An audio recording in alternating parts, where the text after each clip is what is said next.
Okay, so hope you all doing well with your preparations, and I'm here with another video on our last topic of bioprocess series, that is scale up. तो आज के scale up वाली video में हम बात करने वाले हैं डिप स्पीड की, रेनॉल्ड्स नंबर और मिक्सिंग टाइम। और हाँ, मुझे पता है आप सब कह रहे हो यार लेट हो गया, ये हो गया, डिले हो। ठीक है ना, सॉरी, काम होते हैं बाकी सारे, ठीक है, तो इस वजह से थोड़ा बहुत लेट हो गया ये। और ये हमारा लास्ट टॉपिक है, इसके बाद हमारी बायो प्रोसेस की सीरीज खत्म हो जाएगी। और नेक्स्ट क्या शुरू करना है बताना, खैर वो सब बातें बाद में करेंगे। बढ़ते अपने टॉपिक की तरफ। तो सबसे पहले बात करेंगे हम रेनॉल्ड्स नंबर की। आखिर ये है क्या? Reynolds number is the ratio of inertial force to viscous force. क्या है? Inertial force divided by viscous force, और इसका फॉर्मूला होता है rho N I D I square by mu. ये किसके लिए होता है? अगर हम एजिटेटर की बात कर रहे हैं तो हमारे पास ये फॉर्मूला होता है। बायो प्रोसेस में हम मेनली रेनॉल्ड्स नंबर की बात करते हैं, वो एजिटेटर के लिए ही बात कर रहे हैं। ठीक है। अब इसमें रो क्या होती है? हमारे पास डेंसिटी होती है, एन आई होता है इम्पेलर या रोटेशन, इम्पेलर रोटेशन स्पीड होती है। ठीक है, जो कि रोटेशन पर मिनट यानी कि आरपीएम में होती है। उसके बाद फिर डायमीटर ऑफ इम्पेलर आता है, डी आई, और डी टी होता है हमारे पास डायमीटर ऑफ टैंक। ऑब्वियस है ना, ये देखो, ये हो गया हमारे पास डायमीटर, और ये है इम्पेलर, तो ये हो गया हमारे पास डी आई, और ये हो गया हमारे पास डायमीटर ऑफ टैंक, और ये हो गई हमारे पास हाइट एच। ठीक है। और म्यू होती है उसके अंदर वाला जो हमारे पास फ्लूइड है, या फिर जो भी हम ब्रॉथ जो भी हम रखे हुए हैं उसमें, उसकी विस्कोसिटी अंदर क्या है। तो वो हो गया इनिशियल फोर्स, जो हमारा क्या है, डेंसिटी, इम्पेलर की रोटेशन स्पीड और डायमीटर की वजह से हमारे पास क्या आ रहा है, इनर्शियल फोर्स आ रहा है, divided by viscous force. Viscous force यानी जो उसको रेजिस्ट कर रहा है, जो हमारे पास जो लिक्विड है, यानी कि जिसमें हमारे पास बायोमास आ जाता है, जिसमें हमारे पास सबस्ट्रेट आ जाता है, ये सब जो है इनकी जो विस्कोसिटी है, जो कि उसके रोटेशन को क्या कर रही है, रेजिस्ट कर रही है, वो हो जाता है हमारे पास विस्कस। ठीक है। तो ये हो जाता है हमारे पास रेनॉल्ड्स नंबर। अब क्या होता है ना, कई बार क्वेश्चन जो हमारे पास टीचर होता है वो क्या पूछ लेता है गेट में, जो हमारे प्रोफेसर होते हैं, कि वहां पर उन्होंने वैल्यू दे दी रो की, एन आई, डी आई और म्यू। अब वो पूछ लेंगे क्या वो लैमिनार फ्लो है, क्या वो टर्बुलेंट फ्लो है, और क्या वो ट्रांजिशन स्टेट में है। तो हमें क्या आंसर करना है? हमें चेक करना है पहले रेनॉल्ड्स नंबर निकाल के कि रेनॉल्ड्स नंबर की वैल्यू क्या है, उस हिसाब से हम डिसाइड करेंगे कि वो किस में है, लैमिनार फ्लो, टर्बुलेंट फ्लो या ट्रांजिशन स्टेट। और इसी हिसाब से हमारा आंसर आ जाता है। ठीक है। तो ये फॉर्मूला याद रख लेना। ठीक है। ज्यादा कुछ टफ नहीं है यार, सीधे सीधे याद हो जाएगा। ठीक है। और कई बार क्या होता है, प्रोपोर्शनैलिटी में भी पूछ लेता है कि रेनॉल्ड्स नंबर अगर कांस्टेंट है, कब? अगर एक टैंक से दूसरे टैंक में अगर हम जा रहे हैं और रेनॉल्ड्स नंबर कांस्टेंट है और विस्कोसिटी भी कांस्टेंट है, तो एन आई और डी आई के बीच का रेशियो पूछ सकते हैं, या एन आई, दो एन आई की वैल्यू दे दी, यानी कि छोटे और बड़े टैंक की एन आई की वैल्यू दे दी, और छोटे और बड़े टैंक का डी आई पूछ लिया। ठीक है। तो ये सारी चीजें होती है जो कि प्रोपोर्शनलिटी में पूछी जाती है, जो कि हम नेक्स्ट स्लाइड में कवर करने वाले हैं। तो यहाँ पे आ जाता है हमारे पास प्रोपोर्शनलिटी वाला पार्ट। सबसे पहले volume is proportional to D I cube, या फिर डी टी क्यूब, या हाइट का क्यूब। हमने अभी पढ़ा था कि ये जो है, ये, और यहाँ पे हमारे पास इम्पेलर है, और ये था हमारे पास इम्पेलर का डायमीटर, ये था हमारे पास डायमीटर ऑफ टैंक, और ये थी हमारे पास हाइट। मैंने अभी बताया या फिर नहीं बताया, पता नहीं मुझे, खैर। तो ये डायमीटर ऑफ टैंक जो होता है ना, डी, इज 1/3 टाइम्स, और 1/2 टाइम्स, ये 3/2 नहीं है, और लिखा हुआ है मैंने यहाँ पे, और लिख दिया, और 1/3 और 1/2 times of diameter of height. इसका देखो को पहले रिजॉल्विंग। हाँ। तो diameter of tank is proportional to height. कैसे? डायमीटर अभी हमने पढ़ा कि डायमीटर क्या है, 1/3 और 2 टाइम्स ऑफ हाइट होता है। और वॉल्यूम तो पता ही है यार, वॉल्यूम का फॉर्मूला क्या होता है? क्या होता है? नहीं छोड़ो, वॉल्यूम का फॉर्मूला भाड़ में जान दो। वॉल्यूम को हम डायरेक्टली प्रोपोर्शनल टू कहते हैं क्या, डी क्यूब। क्यों? इसका क्या होता है, मीटर क्यूब। क्या यूनिट होती है? Metre cube. और डायमीटर या फिर रेडियस, रेडियस के क्यूब के प्रोपोर्शनल होगा। रेडियस को क्या कह सकते हैं, 2D, twice of, sorry, half of D, twice of D कह रहा हूँ, सॉरी, हाफ ऑफ डी बोल सकते हैं। अब हाफ ऑफ डायमीटर क्या होता है हमारे पास, रेडियस। टू क्या है, कांस्टेंट। तो जब हम प्रोपोर्शनैलिटी की बात करते हैं तो जितने भी कांस्टेंट होते हैं हम उनको हटा देते हैं। जैसे कि इसमें पाई आया होगा या 2 आया होगा या कोई वैल्यू आई होगी, ठीक है ना, वो सारी वैल्यूज हमने हटा दी और हमारे पास क्या आया निकल के, सिर्फ जो कि वेरिएबल है, डायामीटर। ठीक है, जब डायमीटर वेरी करेगा तो v is proportional to diameter, अगर डायमीटर वेरी करेगा तो वॉल्यूम भी वेरी करेगी। तो हमने ये भी पता है कि जो डी और dt होता है, क्या होता है, इम्पेलर का डायमीटर और जो टैंक का डायमीटर है वो भी प्रोपोर्शनल होते हैं। तो अगर हम वॉल्यूम का बात करें तो volume is proportional to D cube, यानी कि इम्पेलर का cube is proportional to dt cube, यानी कि टैंक का cube is proportional to height का क्यूब। ठीक है, अगर आपको डी दिया हो तो आप उससे dt निकाल सकते हो, dt दिया हो तो डी निकाल सकते हो, और हाइट दिया हो तो उससे भी dt निकाल सकते हो, क्योंकि ये तीनों ही एक दूसरे के प्रोपोर्शनल है। या वॉल्यूम दिया हो तो वॉल्यूम से ये तीनों चीजें आप निकाल सकते हो। तो चलिए बात करते हैं मैक्सिमम इम्पेलर स्पीड या फिर टिप स्पीड या maximum shearing rate is proportional to N I D. अभी तो आपने कहा था कि एन आई जो होता है वो इम्पेलर स्पीड होती है, ये तसल्ली कीजिए। एन आई और इम्पेलर मैक्सिमम इम्पेलर स्पीड या टिप स्पीड में अंतर क्या होता है वही बताते हैं। जैसे कि ये है एजिटेटर, अगर हम इसको आरपीएम में नापेंगे, यानी कि अगर ये 10 मिनट में एक रोटेशन कवर कर रहा है, क्या 10 मिनट में एक रोटेशन कवर कर रहा है, तो इसकी स्पीड क्या हो गई, 0.1 आरपीएम। ठीक है, या फिर 1 मिनट में एक रोटेशन कवर कर रहा है, 1 मिनट में एक रोटेशन यानी कि 1 आरपीएम। ठीक है, और एक हमने एक इससे बड़ा ले लिया, अब इसका जो डायमीटर है ये ये है 10, और इसका डायमीटर है वो है 4। ठीक है, तो 10 और 4 इनके डायमीटर्स हैं, और रोटेशन पर मिनट यानी कि इनका जो रोटेशन है वो सेम आरपीएम पे घूम रहे हैं, यानी कि 1 मिनट में ये भी एक रोटेशन कर रहा है और 1 मिनट में ये भी सेम रोटेशन कर रहा है। तो क्या इसका जो स्पीड होगी और इसकी स्पीड होगी वो अलग होगी? हाँ, आरपीएम में तो सेम है, पर अगर हम इसकी टिप की बात करें तो ये कितना कवर करेगी, सर्कल बनाएगी, पूरा घूमने के लिए सर्कल बनाएगी। सर्कल का सरकमफ्रेंस क्या होता है, 2 पाई आर, आर इज डी/2, तो हम इसको कह सकते हैं 2 पाई d/2, या फिर कैंसिल करा है इसको, पाई डी, इसको हम पाई डी कह सकते हैं। अब पाई डी में इसका डी है 10 और इसका है 4, तो ये बताना जरा कौन ज्यादा डिस्टेंस कवर करेगा पर मिनट में। ऑब्वियसली ये 10 क्या कहते हैं यहाँ पे, क्या है, पाई × 10, 10 पाई डिस्टेंस कवर कर रहा है 1 मिनट में, और ये 4 पाई डिस्टेंस कवर कर रहा है 1 मिनट में। तो किसकी स्पीड ज्यादा हुई, यहाँ पे ये बड़े वाले की। तो एन आई तो दोनों का सेम था, आरपीएम जितने रोटेशन पर मिनट 1 आरपीएम है, दोनों का एन आई तो सेम है, पर क्या अलग हो गई, इम्पेलर स्पीड। अगर इम्पेलर स्पीड अलग हो गई तो क्या चेंज हो जाएगी, क्या मैक्सिमम शेयरिंग रेट। शेयरिंग मतलब एक चीज अगर ज्यादा तेजी से घूमेगी तो कट अच्छा लगाएगी ना, अगर वहां पे सेल्स हुई उनसे टकराई तो वो काट देख के दो हिस्से में कर देगी सेल्स को। बायोमास गया, बायोमास बना लेना फिर अपना प्रोडक्ट, नहीं बन पाएगा ना।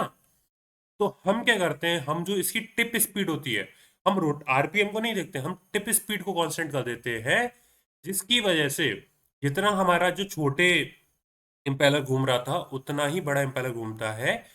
पर जो उसका कंपैरिजन वाला जो मेजरमेंट वाला पार्ट होता है उसको हम टिप स्पीड लेते हैं, ना कि इम्पेलर स्पीड। ठीक है, ये अंतर होता है टिप स्पीड और इम्पेलर स्पीड में। इम्पेलर स्पीड होती है हमारे पास आरपीएम में, और यहाँ पे हमारे पास टिप स्पीड आ जाती है, जो कि होती है कितना डिस्टेंस उसने कवर करा एक रोटेशन के अंदर, यानी पर मिनट में कितना रोटेशन कवर करा। ठीक है, ये रोटेशन के हिसाब से नापते हैं और ये डिस्टेंस के हिसाब से, टिप स्पीड हमारे पास डिस्टेंस के हिसाब से होती है, और जो इम्पेलर स्पीड होती है वो हमारे पास रोटेशन के अकॉर्डिंग होती है। तो इसको हम मैक्सिमम इम्पेलर स्पीड या टिप स्पीड या मैक्सिमम शेयरिंग रेट भी बोलते हैं, जो कि होती है I = पाई NI/DI। ठीक है, diameter of impeller into impeller speed, और ये क्या होती है, ये मैक्सिमम शेयरिंग रेट। इसको हम इम्पेलर स्पीड भी बोल सकते हैं, या फिर एजिटेटर स्पीड भी बोल सकते हैं, एजिटेटर ही तो है ये, एजिटेटर स्पीड भी बोल सकते हैं या इम्पेलर स्पीड भी बोल सकते हैं। पर अगर मैक्सिमम इम्पेलर स्पीड की बात आई तो वो होता है आई, या टिप स्पीड की बात आई तो वो आता है आई, या मैक्सिमम शेयरिंग रेट की बात हुई तो वो भी आता है आई, जो कि होता है पाई NI/DI। और पाई तो हमारा कांस्टेंट है ना, तो प्रोपोर्शनलिटी लगाएंगे तो पाई हो जाएगा गायब, तो क्या बचा हमारे पास, NI और DI। तो क्वेश्चन कैसे आते हैं, क्वेश्चन ऐसा आता है कि मैक्सिमम इम्पेलर स्पीड कांस्टेंट है, NI और DI की वैल्यू निकालो। D1 D2 वैल्यू दे दी, n1 की वैल्यू दे दी, n2 निकालो, या n1 बाय n2 का रेशियो निकालो और डी और बाय डी दे दिया। ठीक है, तो ऐसे करके हम यहाँ से प्रोपोर्शनलिटी में निकाल सकते हैं। सेकेंड प्रोपोर्शनलिटी आती है हमारे पास मिक्सिंग टाइम की। Mixing time is inversely proportional to N I. Mixing time is inversely proportional to N I, ये चीज याद रखनी है। यानी कि सीधी बात है ना, मिक्सिंग उतने कम टाइम में हो जाएगी जितनी कम, या जितनी ज्यादा स्पीड होगी। ठीक है ना, टाइम उतना ही तो कम लगेगा जितना ज्यादा स्पीड बढ़ेगी। Speed is inversely proportional to time ना, हमने उल्टा कह दिया कि time is inversely proportional to speed. वही तो हुआ। एन आई क्या है, इम्पेलर स्पीड, और टी क्या है, टाइम। सिंपल। अब हम अगर बात करें power unit, P is proportional to N, N I cube D I की पावर 5। अगर हम पर यूनिट वॉल्यूम की बात करते हैं, power unit, power input per unit volume की बात करें, तो खुद पहले यहाँ पे रेज कर दूंगा पूरा ये चीज। तो यहाँ पे आ गया हमारे पास P proportional to N I cube और D की पावर 5। अब हम P डिवाइड बाय V कर रहे हैं, तो V is proportional to D cube. तो यहाँ पे हमारे पास अपोजिट साइड में आ जाएगा क्या, क्यूब। क्यूब से 5 कटा कितना, 2 टाइम्स। तो P by V is proportional to कितना हो गया, N I cube D square. कैसे, हमने पहले ही पढ़ा था volume is proportional to D I cube. तो वॉल्यूम हमने नीचे रखा पी बाई वी, तो यहाँ पे हमने डी क्यूब रख दिया, तो क्यूब से 5 कैंसिल हुआ, टू, यहाँ पे 2 हो गया, और यहाँ पे 5 - 3 तो करेंगे यार, कैंसिल कहाँ कर रहे हैं। ठीक है, समझ में आ ही गया होगा ये पावर कैसे कैंसिल करते हैं। ठीक है, तो पावर इनपुट देख लिया, इसका ओरिजिनल फॉर्मूला होता है P equals to N P rho N I cube D I की पावर 5। जो हमारे पास डेंसिटी होगी वो तो कांस्टेंट ही होगी ना, जो हमारे पास ब्रॉथ या सबस्ट्रेट या जो भी हम लेके चल रहे हैं फीड, उसकी हमने डेंसिटी कांस्टेंट रखी हुई है। और पावर नंबर क्या होता है, पावर नंबर वेरी करता है रिएक्टर टू रिएक्टर। जब हम स्केल अप की बात करते हैं तो हम सेम रिएक्टर में सेम डेंसिटी के साथ जाते हैं। तो क्या डिफर करता है हमारे पास, एन आई क्यूब या डी आई की पावर 5, क्या कहते हैं हमारे पास, इम्पेलर स्पीड। और जो डायमीटर होता है वही वेरी करता है जब हम एक छोटे क्या कहते हैं, छोटे स्केल से बड़े स्केल पर जाते हैं, यानी कि स्केल अप करते हैं तब। ठीक है, तो ये हमें याद करके चलना है, P equals to N P rho N I cube D I की पावर 5। उसके बाद फिर हमारे पास आता है पंप रेट। पंप रेट, जो पंप रेट ऑफ इम्पेलर यानी कि Q is proportional to N I D cube. यहाँ पे एक और फॉर्मूला आ गया यहाँ। और एक चीज और, हमने क्या पढ़ा था, कोई भी रेट या किसी की भी बात करते हैं अगर प्रोपोर्शनल होता है, तो प्रोपोर्शनलिटी जब हटती है तो हमारे पास क्या आ जाता है, कांस्टेंट आ जाता है। तो यहाँ पे पी के केस में हमारे पास आ गया N P rho as a constant. और पंप रेट के अगर हम बात करेंगे तो जो इक्वल टू में करेंगे, तो यहाँ पे आ जाएगा Q is equal to F P N I D I cube. अब ये एफ पी क्या है, एफ पी क्या है, ये कांस्टेंट है इस रेट का। पंप रेट ऑफ इम्पेलर, अगर प्रोपोर्शनलिटी हटाएंगे तो रेट आ जाएगी, प्रोपोर्शन वो आ जाएगा, क्या आ जाएगा हमारे पास, कांस्टेंट आ जाएगा। तो कांस्टेंट क्या है, एफ पी, यानी कि पंपिंग रेट कांस्टेंट, जिसको हम एफ पी कहते हैं। ठीक है, एन आई डी आई का क्यू। अब अगर हम क्यू बाय वी कर ले, हमने सेम जैसे इसमें करा था, तो क्यू बाय वी करा, तो अगर हम प्रोपोर्शनलिटी में देखेंगे, इसको हटाओ, प्रोपोर्शनलिटी में देखेंगे तो यहाँ पे भी आ जाएगा डी क्यूब। तो डी क्यूब से डी क्यूब कैंसिल, तो क्यू बाय वी किसके प्रोपोर्शनल हो गया, एन आई के। ठीक है, एनपी पावर नंबर है, मैं ऑलरेडी बता चुका हूं। तो ये बात हो गई हमारी सारी किसकी, प्रोपोर्शनलिटी वाली। प्रोपोर्शनलिटी वाली में बहुत आसानी से हम तीन जाम करके कुछ भी निकाल सकते हैं। अगर कुछ कांस्टेंट दिया है तो दोनों वैल्यूज को कंपेयर कर देंगे। जैसे कि पावर यूनिट अगर कांस्टेंट है, तो n1 p1 n1 की पावर n1 क्यूब d1 की power 5 is equals to n2 cube और d2 की पावर 5 हो जाएगी। क्यों, क्योंकि पावर इनपुट है वो हम स्केल अप करते टाइम पे कांस्टेंट रख रहे हैं, या फिर हम pump rate of impeller constant रखें, या फिर वॉल्यूम कांस्टेंट रखें, या फिर मैक्सिमम इम्पेलर स्पीड कांस्टेंट रखें। तो उसके अकॉर्डिंग, खैर वॉल्यूम तो कांस्टेंट नहीं होगी, मतलब वो है ना, वॉल्यूम कैसे कांस्टेंट हो सकती है जब हम छोटे से बड़े तक जाएंगे, तो छोटे से बड़े पे जाएंगे वॉल्यूम बढ़ेगी ना। खैर, ये जो चीजें थी हमारे पास, power input, maximum impeller speed, या power input, power rate of impeller, या रेनॉल्ड्स नंबर जो हमने पिछले स्लाइड में पढ़ा था, उनमें से अगर हम कोई भी चीज को कांस्टेंट रखें तो उसकी प्रोपोर्शनलिटी में जो चीज आएंगी वो दोनों इक्वल हो जाएंगी। ठीक है ना, ये बेसिक चीजें हैं यार प्रोपोर्शनलिटी और रेशियोज की। और ये जनरल एप्टीट्यूड में भी आपके पास ऐसे क्वेश्चन आते हैं, पंप रेट नहीं पूछेंगे उसमें, आपके पास प्रोपोर्शनैलिटी या रेशियो के क्वेश्चन आएंगे जो कि अलग तरीके से पूछे जाएंगे। ठीक है, तो बढ़ते फिर कुछ क्वेश्चन कर लेते हैं यार, मतलब मजा नहीं आया ना अभी तक क्वेश्चन नहीं करे हमने, पढ़े ही जा रहे हैं। तो ये आ गया हमारे पास पहला प्यारा सा क्वेश्चन, जिसमें हमारे पास दिया हुआ है a batch reactor is scaled up from 10 to 10,000 litre, यानी कि V1 हमें दी हुई है 10 और V2 हम इसको बढ़ा के कर दे रहे हैं 10,000 लीटर तक। कितना? 10,000। अब उसके बाद फिर the diameter of the large bioreactor is 10 times that of small bioreactor, यानी कि D2 is equals to 10 D1। अगर ये नहीं भी बताते ना तो अभी हमें पता थी। कैसे पता थी? V इज प्रोपोर्शनल, क्या बन रहा है ये? छोड़ो, इरेजर का, इरेजर हट जा भाई, ऐसा लग रहा है मेरे को। इरेजर से हटाया तो उसके बाद फिर हाँ, तो V is proportional to D³। तो हम इसको लिख सकते हैं V1/V2 is equals to D1 का क्यूब डिवाइड बाय D2 का क्यूब। V1 हमारे पास कितना था? 10 डिवाइड बाय 10,000, कॉमा, अब एक जीरो से एक जीरो कटा, इक्वल्स टू D1/D2, D1/D2। अब ये क्यूब है तो इधर चला जाएगा इसका क्यूब रूट, क्यूब को अपोजिट साइड भेजेंगे क्यूब रूट चला जाएगा, तो क्यूब रूट का हो जाएगा ये 1/10। 100 का क्यूब रूट करोगे तो इसको यही तो लिख सकते हैं, कितना? 10 × 10 × 10, या फिर 10⁻³ ठीक है, यही तो लिख सकते हैं। तो 10⁻³ का क्यूब रूट हुआ तो 1/10 इक्वल्स टू D1/D2। तो इसको क्या हम लिख सकते हैं? D2 equals to 10 times of D1। पर हमें ये सब भसड़ करने की क्या जरूरत नहीं पड़ी। क्यों नहीं पड़ी? इनने पहले ही बता दिया भाई 10 टाइम्स ऑफ स्मॉल बायोरिएक्टर। अगर नहीं दिया होता तो हम ये करके निकाल लेते, दिक्कत ही नहीं थी भाई साहब, दिक्कत आनी नहीं देंगे हम। ऐसे कैसे आ जाएगी दिक्कत? अब बाकी सारी चीजें इरेज करते हैं, इरेज ऑल इंक। हमारे पास क्या है? मेन मेन बातें करते हैं।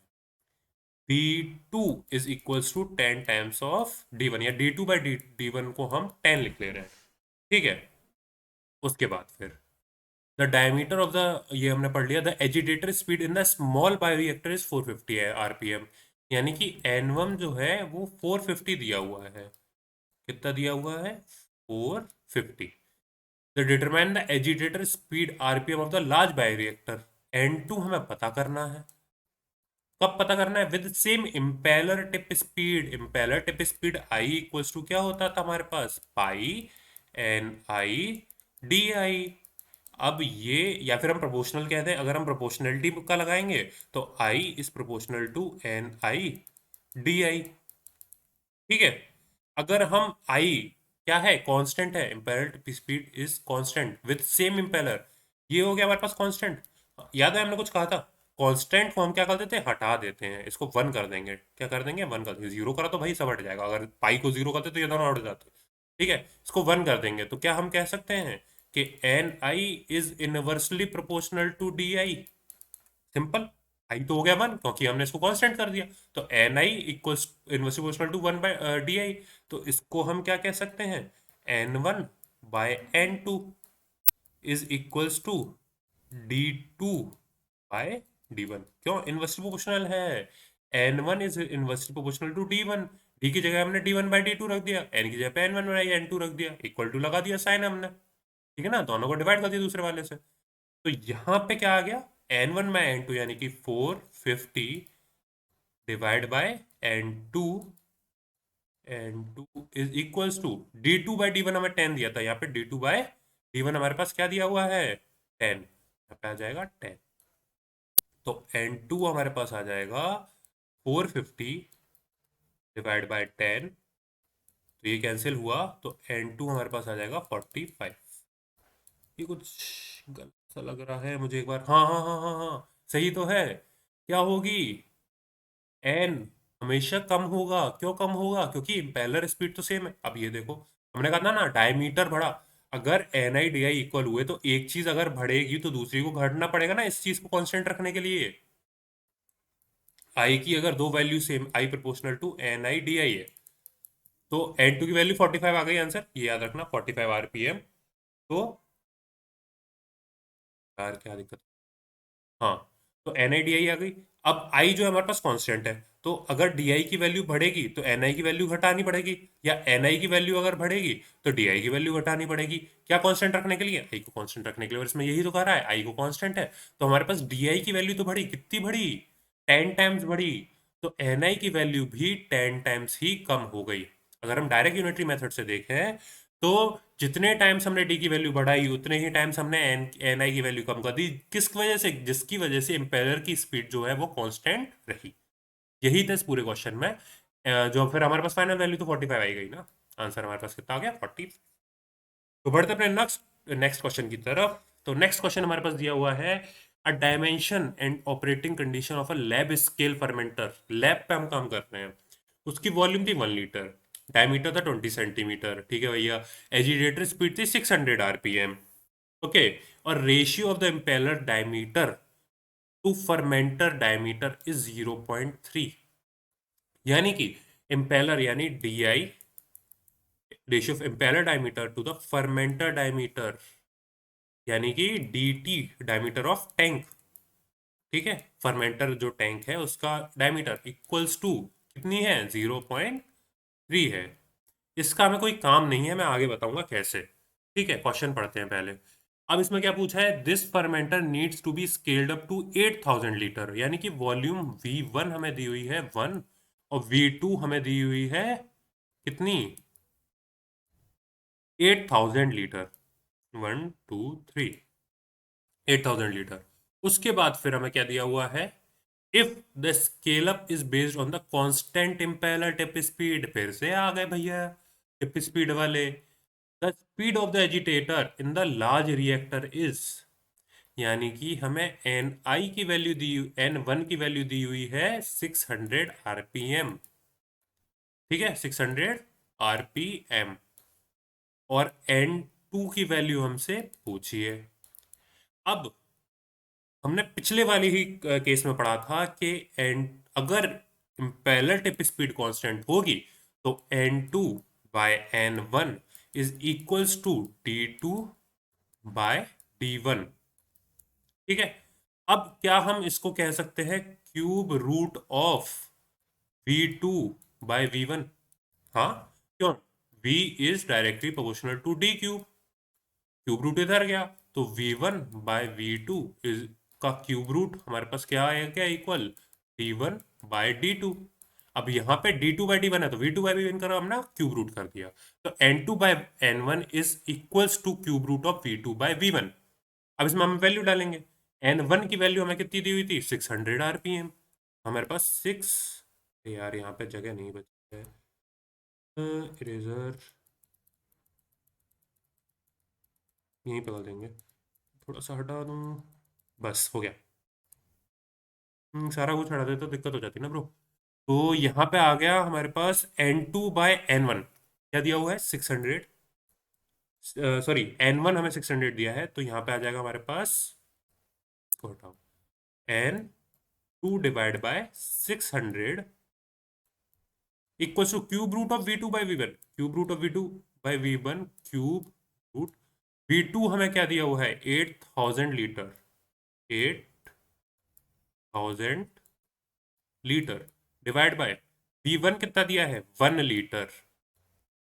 तो क्या हो जाएगा? N2/N1। Sorry sorry sorry sorry sorry, वही मैं कहूँ, कुछ गलती हो रही है। N1/N2 होगा ना, क्योंकि ये तो इन्वर्सली प्रोपोर्शनल है। N1/N2 is equals to D2/D1 और क्यूब रूट ऑफ V2/V1, क्योंकि N is inversely proportional to D। क्यों? जब इम्पेलर स्पीड सेम होती थी तो N is inversely proportional to D हो जाता। क्यों? I is inversely directly proportional to N I D I. I को हमने 1 ले लिया, क्यों? क्योंकि वो कांस्टेंट था, तो एन इक्वल्स टू 1/डी आई हो जाता था। तो N1/N2 is equals to D2/D1 is cube root of V2/V1। तो यहाँ पे 600 यहाँ पे नहीं, ऊपर की साइड आएगा। तो इसको हम क्या लिखेंगे? इसको मैं क्लियर ही कर दे रहा हूँ, रिजॉल्विंग। तो हमारे पास मेन वैल्यूज जो हमारे पास आ गई वो लिखते हैं। N1/N2 is equal to cube root of V2/V1। क्या हम डायमीटर से निकाल सकते थे? तो डायमीटर से नहीं निकाल सकते थे, क्यों? हमें दूसरे रिएक्टर का वॉल्यूम दिया हुआ है। हाँ, हम डायमीटर से निकाल सकते थे, फिर हमें वॉल्यूम से डायमीटर निकालना पड़ता पहले, तो क्यों हम जाए इतना लंबा? ठीक है, हमारे पास जब सीधे सीधे वॉल्यूम दी हुई है और दूसरी वॉल्यूम दी हुई है, तो हम अलग से डायमीटर रख के या फिर डायमीटर ऑफ टैंक को रख के या डायमीटर ऑफ इम्पेलर का रेशियो रख के इतनी भसड़ क्यों करें, जब रेशियो में अल्टीमेटली हमारे पास आंसर सेम ही आने वाला है। ठीक है, तो n1/n2 is equal to cube root of v2/v1। n1 हमारे पास क्या था? 600 डिवाइड बाय n2 हमारे पास क्या था? कुछ नहीं, हम चाहिए n2। Cube root of v2 हमारे पास क्या आ गया? हमारे पास 8000। Cube root of v2 8000 divide by v1 क्या था हमारे पास? 1 लीटर। तो इसको हम आगे सॉल्व करेंगे फर्दर, तो हमारे पास n2 निकल के आ जाएगा 600 डिवाइड बाय 20। 20 कैसे? ये ये दिया हुआ, ये हो जाएगा 10 और 8 का हो जाएगा 2। अगर क्यूब रूट निकालोगे अलग तो 2 की पावर 3 हो गया 8 मल्टीप्लाई बाय 10 की पावर 3। ये लिख सकते हैं 1 2 3 है ना, तो 10 की पावर 3 मल्टीप्लाई 2 का क्यूब, तो 2 का क्यूब बाहर 2 आ गया, 10 का क्यूब बाहर 10 आ गया, 20 आ गया। तो 0 से 0 कैंसिल और 2 से कितने टाइम्स कैंसिल हो गया? 30 टाइम्स। तो n2 की वैल्यू हो गई हमारे पास 30 RPM। और याद रखना, जब हम स्केल अप करते हैं तो क्या कम होता है हमारे पास? एन। एन क्या है हमारे पास? Impeller speed. क्या है? इम्पेलर स्पीड या फिर एजिटेटर स्पीड। और आई क्या होता है? मैक्सिमम इम्पेलर स्पीड या फिर शीयरिंग रेट या फिर टिप स्पीड। मोस्टली में हमारे पास टिप स्पीड ही बोला जाता है। ठीक है, तो ये चीज याद रखने वाली है। तो चलिए बढ़ते अपने पास नेक्स्ट क्वेश्चन के लिए। और याद रखना भाई साहब, ये दोनों के दोनों क्वेश्चन जो मैंने अभी करवाए हैं 2-2 नंबर के हैं। 2 नंबर में कुछ नहीं करना है आपको, ऊपर नीचे रखना, काट देना, काट काट के आंसर निकाल लेना है। ठीक है, कोई दिक्कत नहीं है इसमें, बिल्कुल आसान सा सवाल। एक और सवाल जो कि इसी साल आया है 2021 के पेपर में, प्यारा से छोटा सा सवाल। अब ये प्यारा से छोटा सा सवाल क्या कहता है? It is desire to scale up a fermenter from 1 litre to 1000। फिर से वही बात है यार, क्या बोला है? 1 लीटर से 1000 कह रहे हैं। v1/v2 हमारे पास क्या दिया हुआ है? 1/1000 लीटर। ठीक है, v1/v2 लिख दूं सीधे, समझ में तो आ ही गया ना अभी तक। उसके बाद maintaining a constant power to volume ratio, यानी कि p/v जो है हमारे पास कांस्टेंट है। ठीक है, तो p इज प्रोपोर्शनल टू क्या होता था? ni³ और d⁵ डिवाइड बाय v भी कांस्टेंट है ना, तो यहाँ पे आ गया d³। तो d³ से d5 अगर हमारे पास कैंसिल हुआ, तो ये p/v इज प्रोपोर्शनल टू क्या? ni³ d²। अब ये जो है हमारे पास, ये क्या है? 1, क्योंकि ये है कांस्टेंट। तो हम क्या लिख सकते हैं? ni³ is inversely proportional to pi²। ये हमने ड्राइव कर लिया। ये तुरंत की तुरंत ड्राइव होते हैं, मतलब सीधे सीधे देख लोगे ना, ड्राइव भी क्या ही करना है भाई, कहाँ ड्राइव कर रहे हैं? पार्किंग लॉट में लगाई है हमने, इसे ड्राइव करना नहीं कहते। ठीक है, v1/v2 इक्वल्स टू 1/1000। अब हमें क्या दिया हुआ है? The small fermenter of scale up factor is 10। Sorry, दूसरी लाइन पे चला गया। The small fermenter is operated at an agitator speed of 3000 rotation per minute, यानी आरपीएम। यानी कि n1 की वैल्यू हमारे पास दी हुई है 300 rpm। If the value of the scale up factor is 10, scale up factor is 10। यहाँ पे एक और चीज बताना चाहता है, वो आगे बताऊंगा मैं, रुको sir. Agitator speed in RPM is, अब हमारे पास d1/d2 हमें निकालना पड़ेगा। d1/d2 ये रेशियो हमें निकालना पड़ेगा।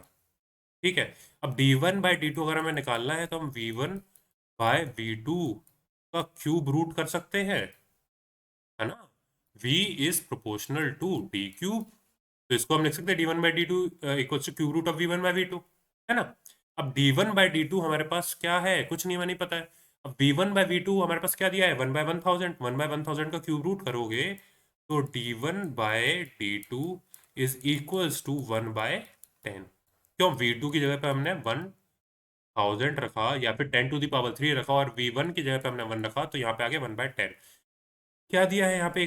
जरा इस लाइन पर गौर करना। If the value of the scale up factor is 10, यानी कि हम स्केल अप कितने फैक्टर से कर रहे हैं, 10 टाइम्स हमने उसके डायमीटर को बढ़ाया है, ये बोलना चाह रहा है वो। और वो ना भी बताए, मत बता भाई तू, हमारे पास वॉल्यूम दे दी है, अब वॉल्यूम दे दिया तो हम सीधे सीधे निकाल लेंगे। बोलना ये चाह रहा था, क्या बोलना चाह रहा था कि D1 is D2 is 10 times of D1, यानी कि हमने 10 टाइम्स हमने डायमीटर को बढ़ा दिया है। कितने टाइम्स, 10 टाइम्स हमने डायमीटर को बढ़ा दिया है। खैर, हमारे पास N1 की वैल्यू है, D1/D2 की वैल्यू है, और N2 की वैल्यू निकालनी है। और ये हमारे पास प्रोपोर्शनलिटी वाला वो है, क्या कहते हैं, कांस्टेंट, सॉरी प्रोपोर्शनलिटी है हमारे पास, Ni³ is proportional to 1/d का स्क्वायर। ठीक है, अब इसमें रख देते हैं। कैसे रखते हैं, Ni का क्यूब यानी कि N1/N2 का होल क्यूब। अब N1 की वैल्यू हमारे पास क्या है, 300, डिवाइड बाय N2 की वैल्यू क्या है हमें नहीं पता, इसका होल क्यूब क्या है, whole cube is equals to 1/di का स्क्वायर। अब di का स्क्वायर, D1 की वैल्यू क्या है हमारे पास, ये हो जाएगा हमारे पास D2/D1। D1/D2 1/10, तो D2/D1 क्या हो जाएगा हमारे पास 10, और उसका क्या, स्क्वायर, यही दिया हुआ है। तो अगर हम 300 divide by N2 is equal to 100 का क्यूब रूट करेंगे, क्यूब रूट ऑफ 100, तो क्या निकल के आएगा, जरा कैलकुलेट करके देखो। क्यूब रूट ऑफ 100, अरे यार, 100 की पावर, तो ये आ गया हमारे पास 4.64। तो N2 इज इक्वल्स टू हो जाएगा 300 डिवाइड बाय 4.64, 4.64। अब को डिवाइड करके देख ले रहे हैं, all clear, 300 divide bye, paste हो जा भाई मेरे, पेस्ट। तो ये आ गया हमारे पास 64.6, तो N2 की वैल्यू हमारे पास आ गई 64, यार हो जा, 64.63 RPM। एक बार इसको और चेक कर लेते हैं, हमने क्या करा, हमने डिजायर्ड क्या करा, हमने 1 लीटर से 1000 लीटर लेके गए। ठीक है, V1/V2 1/1000 हुआ, इसका क्यूब रूट करा तो 1/10 आ गया हमारे पास, 1/10 आ गया हमारे पास, स्केल अप फैक्टर भी 1/10 दिया हुआ था। अब हमने N1/N2 करा, N1 हमारे पास 300 था, N2 हमारे पास कुछ नहीं था, इक्वल्स टू D2/D1। D2/D1 की वैल्यू यहाँ पे D³ था, N³ is proportional to DI का स्क्वायर हो गया था। स्क्वायर क्यों हो गया था, हमने क्या दिया हुआ था, आ गया हमारे पास power to volume ratio same था, पावर टू वॉल्यूम करा यानी कि Ni³ और D² जो है वो प्रोपोर्शनल था 1 के, यानी कि Ni³ is proportional to 1/di²। ठीक है, क्योंकि Py/V 1 हो गया था। ओके, तो हमने यहाँ पे N1/N2 का होल क्यूब रखा, इक्वल्स टू D2/D1 का होल स्क्वायर रखा। अब D2/D1 हमने यहाँ से क्या निकाला था, 10 निकाला था। अब 10 निकाला था, 10 का स्क्वायर करेंगे 100 हो जाएगा, उसको क्यूब रूट करेंगे 4.64 हो जाएगा, और N2 की वैल्यू 300/4.64, और हमारे पास आंसर आ गया 64.63 RPM। तो यही था इस वाले क्वेश्चन का आंसर, जो कि इस साल क्वेश्चन पेपर में आया था 2 मार्क्स का। देख रहे हो कितने आसान आसान क्वेश्चन, अगर आपको प्रोपोर्शनलिटी के बारे में पता है, कौन किसके प्रोपोर्शनल है, सीधे सीधे वैल्यू रखनी है, यूनिटरी मेथड लगाना है और सीधे आंसर निकालना है, V1/V2 N1/N2 D1/D2, सीधे आंसर निकल रहे हैं भाई। एक और ये भी 2 नंबर का क्वेश्चन है भाई साहब। ठीक है, पर यहाँ पता है इन्होंने एक जगह पे घुमाया है, चलो बात करते हैं तब पता चलेगा। अब bioreactor is scaled up based on equal impeller tip speed. क्या इक्वल इम्पेलर टिप स्पीड पे हम क्या कर रहे हैं, बढ़ा रहे हैं। इम्पेलर टिप स्पीड कांस्टेंट होती थी तो क्या होता था, N is inversely proportional to D, या फिर I is directly proportional to ND होता था, और I हो जाता था कांस्टेंट, तो N is inversely proportional to D हो जाता था। ठीक है, कंसीडर द फॉलोइंग पैरामीटर्स। अब हमें इम्पेलर स्पीड दी है N1 और N2। ठीक है, लार्ज बायोरिएक्टर, स्मॉल बायोरिएक्टर की डायमीटर दिया है D1/D2, और पावर दी है P1/P2। कांस्टेंट क्या है, इम्पेलर टिप स्पीड। अब assuming the geometrical symmetry and bioreactor are operated in turbulent regime. Turbulent regime और ये ज्योमेट्रिक सिमिलरिटी, ये जो बोलना चाह रहे हैं, ये दोनों एक ही चीज है। अल्टीमेटली वो यही बोलना चाह रहे हैं कि ज्योमेट्रिकल सिमेट्री और टर्बुलेंट रेजिम, यानी कि यहाँ पे आ गया P/V जो है हमारे पास, ये कांस्टेंट है, और ज्योमेट्रिकल सिमिलैरिटी है, तो ये अल्टीमेटली हम इसको क्या बोल देते हैं, टर्बुलेंट रेजिमे। ये हमें पढ़ने की जरूरत नहीं है यार, नहीं आता इतना, मतलब आता नहीं, मतलब कोर्स में हमारे पास नहीं है, और ना ही इसके इन डेप्थ में जाने की जरूरत है। बस वो एक दे देते हैं कि डराने के लिए कि भाई तुम कंफ्यूज हो जाओ, तो डरने की जरूरत नहीं है। हम तो सीना तान के क्वेश्चन करेंगे क्योंकि हमें कॉन्सेप्ट आता है। तो what will be the P2/P1? अब आप कहोगे कि P is directly proportional to n का क्यूब d⁵ तो हमें डी के बारे में पूछा है, तो P1/P2 इज इक्वल्स टू हम कह देते हैं d1/d2 का होल पावर 5। और यहाँ पे P2/P1 पूछा है तो हम इसको कह देंगे d2/d1 का होल पावर 5। ये कह देंगे ना, तो इसका मतलब क्या हो गया, ये वाला आंसर सही है। ना ना ना ना ना बेटा, हो गए गलत तुम, ये आंसर गलत है। हमें इम्पेलर टेप स्पीड क्यों कांस्टेंट दी थी, कुछ ना कुछ तो रीजन होगा, कहीं ना कहीं तो घुमा रहे होंगे। क्या हम एन को कांस्टेंट कर सकते हैं? एन को कैसे हटा दिया भाई साहब आपने, एन को आप हटा ही नहीं सकते। अब एन को क्यों नहीं हटा सकते? एन को इसलिए नहीं हटा सकते, हमें दिया हुआ है कि स्मॉल बायोरिएक्टर का जो एन है वो N1 है, और लार्ज बायोरिएक्टर का जो एन है वो N2 है। यानी कि एन वेरी कर रहा है, और एन वेरी कर रहा है, तो हम एन को नहीं हटा सकते। पर फाइनल आंसर में तो एन नहीं है, तो एन का कुछ तो करना पड़ेगा। अब क्या करना है, चलिए अब वो देखते हैं। तो हमारे पास इम्पेलर टेप स्पीड कांस्टेंट दी हुई है, तो N is inversely proportional to D हो जाएगा। ठीक है, क्यों? I equal is proportional to N D. ठीक है, तो इसको हम लिख सकते हैं N is inversely proportional to D. क्यों? क्योंकि आई जो हो जाएगा वो वन हो जाएगा, और वन क्यों हो जाएगा, क्योंकि ये कांस्टेंट है, कांस्टेंट को हम प्रोपोर्शनलिटी के टाइम पे वन कर देते हैं। ठीक है, अब N equals inversely proportional to D. ठीक है, अब हमने क्या रखा, P1/P2 is equals to N1 का क्यूब डिवाइड बाय N2 का क्यूब मल्टीप्लाई बाय D1 की पावर 5 और D2 की पावर 5। ठीक है, ये चीज समझ में आई। अब क्या हम n is inversely proportional to d से यहाँ पे d रख सकते हैं? हाँ, रख सकते हैं। तो ये क्या हो जाएगा, सॉरी, D1 का cube divide by, sorry, D2 का क्यूब डिवाइड बाय D1 का क्यूब। D2/D1 का क्यूब क्यों? n is inversely proportional to d, यानी कि N2/N1, या फिर N1/N2 ही करते हैं, N1/N2 is equals to D2/D1। तो हम D2/D1 का whole cube equals multiply by D1 की पावर 5 और D2 की पावर 5। अपोजिट में कैंसिल होंगे, 3 से 5 कैंसिल हुआ 2 टाइम्स, 3 से 5 कैंसिल हुआ 2 टाइम्स। माइनस कर रहे हैं भाई, डिवाइड मल्टीप्लाई या डिवाइड नहीं कर रहे हैं। पावर से पावर अगर बेस सेम होता है तो सब्सट्रैक्ट, वो मल्टीप्लिकेशन में ऐड होता है और सब्ट्रैक्शन में माइनस होता है। ये चीज़ें तो पता ही होंगी यार, ये तो कर ही सकता हूँ आपसे एक्सपेक्ट कि इतना पता होगा। तो क्या बचा, हमारे पास बचा D1 का स्क्वायर डिवाइड बाय D2 का स्क्वायर।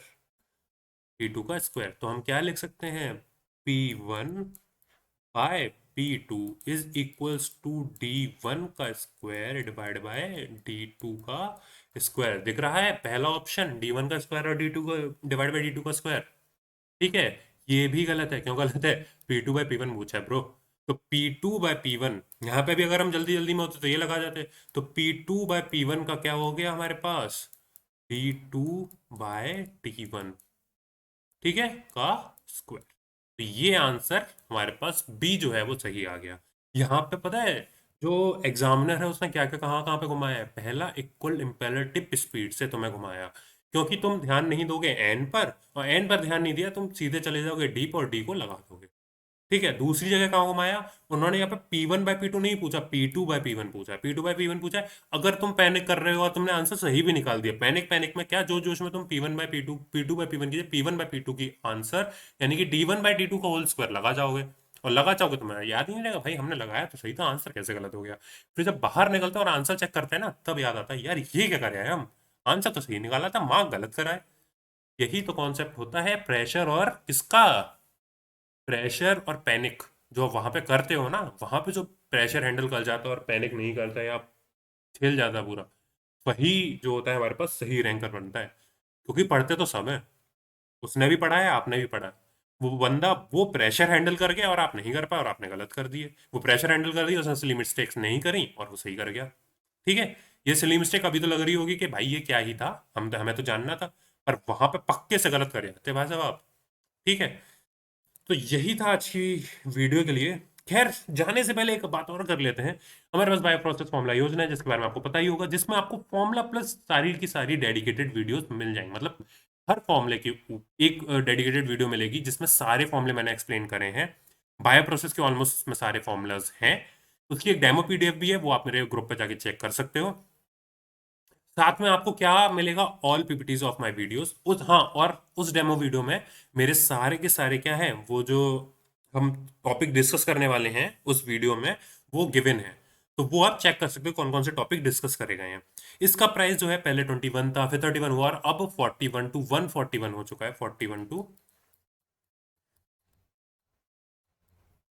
41 जो कि आपको क्या करना है, यूपीआई अभेरावत 286@KSBI। और जल्दी कर लो यार, जल्दी क्यों कर लो, क्योंकि जनवरी के मंथ में इसका प्राइस 51 टू 151 होने वाला है। ठीक है, यानी कि बेस प्राइस 40 से बढ़ के 50 होने वाला है। तो प्लीज जल्दी जल्दी जल्दी ले लो इसे। और ठीक है, ठीक है, गरीब की दुआ लगेगी भाई साहब अगर आपने एक्स्ट्रा पे करा तो। और आप 41 दो चाहे 141 दो, आपको मिलना सेम ही वाला है। अगर पायरेसी करी तो आपको मिलेगी गरीब की बद्दुआ, माता रानी का। तो यही था आज की वीडियो के लिए। प्लीज सब्सक्राइब करो, लाइक करो, शेयर करो। अगर वीडियो को पसंद आया तो लाइक जरूर करना। और आपके पास कोई भी क्वेश्चन हो तो कमेंट करके मुझे बताना, मैं आपको सॉल्व करने का ट्राई करूंगा। और मुझे इंस्टाग्राम और लिंक्डइन पे फॉलो कर सकते हो। और टेलीग्राम चैनल ज्वाइन करो यार। टेलीग्राम चैनल क्यों नहीं ज्वाइन कर रहे हो? वहाँ पे स्टडी मटेरियल से लेकर क्विज तक आपको सब कुछ मिल रहा है ब्रो। फिर क्यों नहीं कर रहे हो? ठीक है। और साथ में एक और बात, यहाँ पे हमने बायो प्रोसेस का ऑलमोस्ट पूरा कवर कर लिया है। एक चीज, एक दो चीजें बची हुई हैं, जैसे कि मास ट्रांसफर बचा हुआ है, और आपका सेंट्रीफिकेशन वाला पार्ट बचा हुआ है। ठीक है ना, वो थोड़ा डाउनस्ट्रीम वाले पार्ट में आ जाता है, और वो इतना ज्यादा नहीं पूछा जाता कंपेरेटिवली। जो आप अगर आप प्रीवियस ईयर के क्वेश्चन देखोगे, हमने जो मेन मेन सेक्शन था वो हमने कवर करा हुआ है। और उसके बाद अगर आपको मास ट्रांसफर वाला पार्ट चाहिए, तो मैंने अभी बायो प्रोसेस फॉर्मूला योजना वाला बताया ना, मैंने वहां पे वो चीज कवर करी हुई है। जहां तक है मास ट्रांसफर की वीडियो अब नहीं आएगी। स्केल अप जो था वो मेरा लास्ट वीडियो था बायो प्रोसेस का। और यहाँ पे हम समअप कर रहे हैं बायो प्रोसेस की पूरी सीरीज को। ये लास्ट वीडियो है। ठीक है। और सजेस्ट करो कि नेक्स्ट वीडियो किस पे होनी चाहिए, क्या चीज़ बनानी चाहिए। मोस्ट प्रोबेबली जो हमारे पास स्ट्रैटेजी वीडियो आती है, 1 मंथ स्ट्रैटेजी वीडियो, वो नेक्स्ट संडे को आपको मिल जाएगी, क्योंकि हमारे पास लास्ट 1 मंथ बचा हुआ है। और 12 फेब को हमारे पास पेपर है, तो उसमें हमें क्या करना चाहिए और कैसे करना चाहिए और हमें क्या क्या चीज़ें करनी है, तो ये हम बात करेंगे नेक्स्ट वीडियो में। और मिलते हैं फिर नेक्स्ट वीडियो में। तब तक के लिए